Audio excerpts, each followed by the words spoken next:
দেশের বিভিন্ন স্থানে গণভোটের সচেতনতা এবং হ্যাঁ ভোটের পক্ষে প্রচার প্রচারণায় অংশ নিয়েছেন ইমামরা। এরই অংশ হিসেবে সকালে নাটোর শহরের জেলা পরিষদ অডিটোরিয়ামে ইসলামিক ফাউন্ডেশন ইমাম সম্মেলনের আয়োজন করে। সম্মেলনের প্রধান অতিথি ছিলেন নাটোরের জেলা প্রশাসক আসমা শাহীন। এ সময় বক্তারা গণভোটের প্রচার ও উদ্বুদ্ধকরণে ইমামদের ভূমিকা নিয়ে আলোচনা করেন। সকল মুসল্লিদের উদ্বুদ্ধকরণে ইমামদের এগিয়ে আসারও আহ্বান জানান তারা।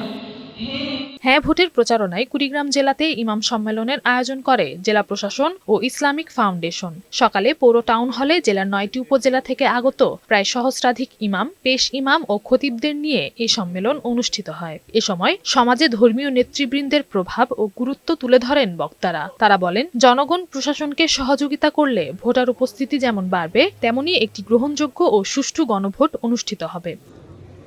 দেশের চাবি আপনার হাতে, পরিবর্তনের জন্য হ্যাঁ ভোট দিন, এই স্লোগানকে সামনে রেখে গণভোটের প্রচার ও ভোটার উদ্বুদ্ধকরণের লক্ষ্যে জয়পুরহাটে জেলা ইমাম সম্মেলন অনুষ্ঠিত হয়েছে। দুপুরে জেলা মডেল মসজিদ মিলনায়তনে জেলা প্রশাসন ও ইসলামিক ফাউন্ডেশনের আয়োজনে এই ইমাম সম্মেলন অনুষ্ঠিত হয়। সম্মেলনে জেলার বিভিন্ন মসজিদের ৭৫০ জন ইমাম, খতিব ও ধর্মীয় নেতৃবৃন্দ অংশগ্রহণ করেন।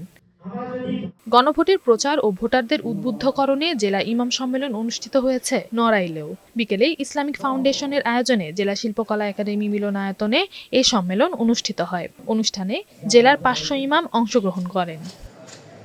নওশীন জান্নাত, বৈশাখী সংবাদ।